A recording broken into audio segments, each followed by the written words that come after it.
Graph लिखा, ठीक है। देखो टॉपिक अभी हम लोग पढ़ने जा रहे हैं लॉ ऑफ वेरिएबल प्रोपोर्शन और law of return to a variable proportion. इसमें होता क्या है ना, जैसे दो तीन वेरिएबल है, जैसे हम लोग फैक्टर ऑफ प्रोडक्शन पढ़े थे। फैक्टर ऑफ प्रोडक्शन में क्या क्या होता है, लैंड, लेबर, कैपिटल, एंटरप्रेन्योर, ठीक है।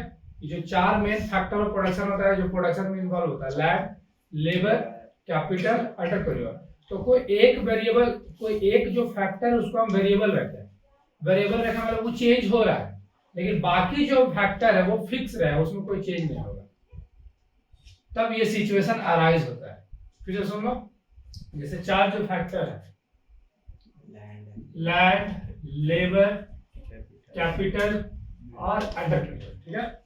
ये हो गया लैंड का, ये हो गया लेबर का, और के का क्या होगा, कैपिटल, और ई का होगा एंटरप्रेन्योर,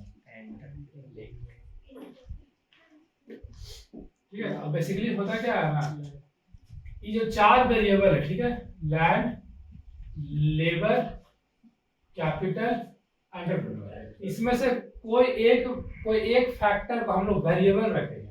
अब वेरिएबल का मतलब क्या होता है, मान लो लेबर को हम मान लिए वेरिएबल है। अब समझना अच्छे से पहले, तब कॉन्सेप्ट क्लियर होगा। वेरिएबल मतलब हम लेबर को बढ़ा घटा सकते हैं।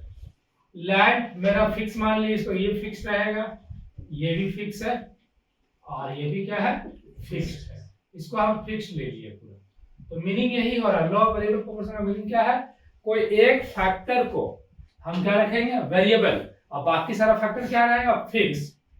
तो जो मेरा चेंज होगा ना प्रोडक्शन, वो प्रोडक्शन का चेंज कैसा रहेगा, पहले वो इंक्रीज होगा इंक्रीजिंग रिटर्न, मतलब पहले वो बढ़ेगा बढ़ते हुए, फिर क्या होगा, वो कांस्टेंट हो जाएगा, लेकिन फिर भी बढ़ रहा है, लेकिन वो कांस्टेंट है, मतलब इक्वल है। और तीसरा केस होगा, वो बढ़ रहा है लेकिन डिमिनिशिंग रेट में। देखो यही चीज पहला पैराग्राफ में लिखा। अब जो पहला पैराग्राफ लिखा उसको समझो, तब ये मीनिंग और क्लियर हो जाएगा।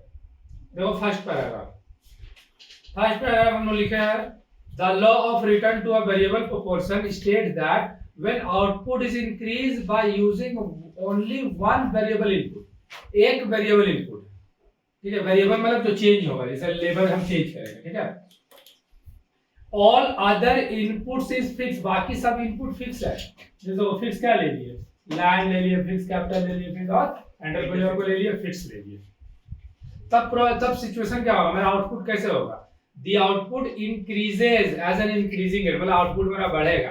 देखो यहाँ पर आउटपुट मतलब ये टोटल प्रोडक्ट देखो बढ़ रहा है इंक्रीजिंग रेट में, ठीक है। ये बढ़ेगा, मतलब जैसे जैसे हम लेबर बढ़ाते जा रहे हैं, मेरा टोटल प्रोडक्ट भी क्या हो रहा है, बढ़ते जा रहा है। दूसरा सिचुएशन उसी में देखो, first paragraph, then at a constant rate, फिर बोल रहा है कि इनिशियली आउटपुट इंक्रीजिंग, फिर बाद में कांस्टेंट रेट होगा, फिर देखो ऑटोमेटिक है ना, थोड़ा सा कांस्टेंट हो जाएगा। यहाँ पर तुम लोग देख सकते हो, देखो धीरे धीरे ये बढ़ रहा है, बढ़ने के बाद यहाँ क्या हो गया, ये कांस्टेंट हो गया। फिर बाद में मतलब प्रोडक्शन एक समय तक बढ़ेगा, ऐसा क्लियर कट बता रहा है, एक समय तक बढ़ेगा, फिर क्या हो जाएगा, कांस्टेंट हो जाएगा, and finally it keep increasing, लेकिन फिर ये बढ़ रहा है लेकिन डिमिनिशिंग रेट में। देखो एक तरह से फिर ये बढ़ते हुए दिख रहा है, यहाँ पर देखो ये बढ़ रहा है, लेकिन इसका रेट क्या है, यहाँ देखो घटने लगा, यहाँ देखो ये बढ़ रहा है 528 576 है ना, ध्यान से देखो 528 576, लेकिन 78 के बाद ये क्या हो गया, डिक्रीज हो गया। ये बढ़ रहा है लेकिन मार्जिनल क्या हो रहा है, इसका डिक्रीज हो रहा है। फिर देखो यहाँ भी 600 बढ़ा, लेकिन ये क्या हुआ, डिक्रीज हुआ। जब ये डिक्रीज हुआ तो ये क्या हो गया, नेगेटिव हो गया।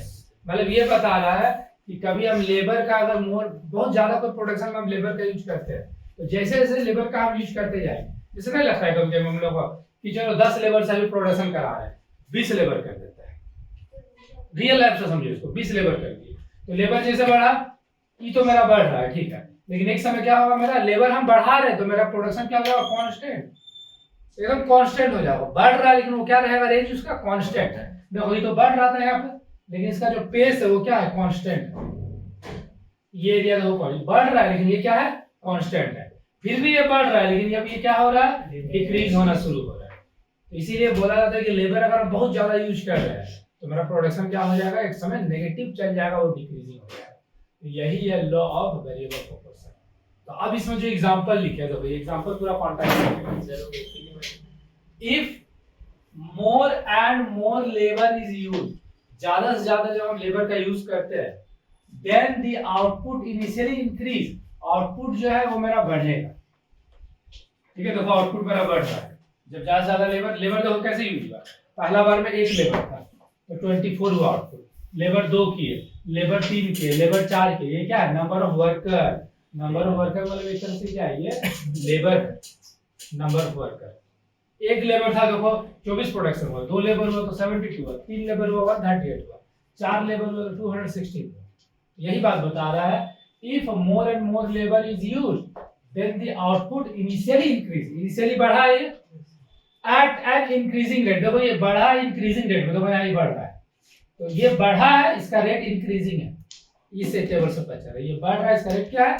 इंक्रीजिंग है। Now when more labour is again use, again मतलब फिर हम लेबर बढ़ा दिए, फिर देखो लेबर हम बढ़ा दिए, यहाँ पर देखो फिर से लेबर क्या हो गया? बढ़ गया। तो लेबर फिर बढ़ा तो फिर क्या हो रहा है? When the output increases at constant, output फिर बढ़ रहा है लेकिन इसका रेट क्या है? कांस्टेंट है। जब हम डिफरेंस देखेंगे तो डिफरेंस क्या है? कांस्टेंट, मतलब बढ़ रहा है लेकिन पेस क्या है? मतलब कांस्टेंट हो गया है, रुक गया है पेस। जैसे अगला बार प्रोडक्शन बढ़ा लेकिन कांस्टेंट रेट से बढ़ा, 84 बढ़ा तो 84 है फिर बढ़ा। यहाँ दिख रहा है बढ़ते हुए, देखो यहाँ दिख रहा है बढ़ते हुए लेकिन रेट क्या है? कांस्टेंट है। जैसे मान लो हम बोलेंगे कि अभी 100 रुपया है फिर 120 हो गया, ठीक है, फिर 140 हो गया, तो बढ़ तो रहा है, ये देखो बढ़ रहा है, ध्यान से देखो 100 हम बोले, 120 बोले, 140 बढ़ रहा है लेकिन रेट क्या है इसका? कांस्टेंट है। हर बार कितना बढ़ रहा है? 20 बढ़ रहा है। बढ़ तो वही चीज बोला, बढ़ तो ये रहा है, ये क्या है? कांस्टेंट में बढ़ रहा है। शुरू में देखो इंक्रीजिंग में बढ़ रहा था, हर बार देखो बढ़ रहा था ज्यादा ज्यादा, लेकिन फिर बढ़ा लेकिन कांस्टेंट रेट बढ़ा। फिर क्या बोला? फिर आगे का कंडीशन देन व्हेन अगेन, फिर से लेबर बढ़ा दिए, यहाँ कांस्टेंट बढ़ा था फिर हम लेबर बढ़ा दिए, 9 10 11 12 कर दिए, तो फिर से जब लेबर इंक्रीज कर दिए then the output increase, output तो फिर बढ़ रहा है, देखो लेबर फिर बढ़ा है, यहाँ पर था कांस्टेंट था ना यहाँ तक, फिर लेबर फिर बढ़ा, फिर ये इंक्रीज हुआ, but it increases eight diminishing rate. लेकिन ये इंक्रीज हुआ लेकिन ये किस में हो गया? डिमिनिशिंग हो गया, घटने लगा at diminishing rate. So there is a situation is that, तो पहला सिचुएशन क्या है? Law of increasing return, law of constant return, और लास्ट क्या है? लॉ ऑफ डिमिनिशिंग रिटर्न यहाँ पर इन्वॉल्व हुआ।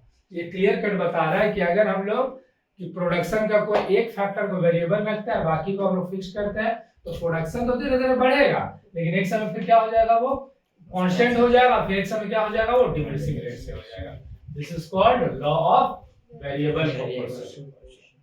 तो तुम लोग ये वाला कैसे निकालोगे? टीपी लिख दिया, ये कैसे निकाला? नीचे से घटा घटा के। एमपी कैसे निकालेगा? जैसे 552 माइनस 594 घटा दो 594 माइनस 600 माइनस 6, समझा? इसको नीचे से घटा के निकाल देना एमपी। और ये कैसे निकालेगा? एवरेज, एवरेज के लिए सिंपल फार्मूला फॉलो करना, TP divide by L, 24 divide by 1, 24 72 divide by 2 36, 138 divide by 3 46। तो यहाँ तक देखो क्या हुआ? ये इंक्रीज हुआ है, इसको बोला इंक्रीजिंग रिटर्न। यहाँ पर क्या होना शुरू हो रहा है? डिमिनिशिंग होना शुरू हो रहा है, डिमिनिशिंग रिटर्न।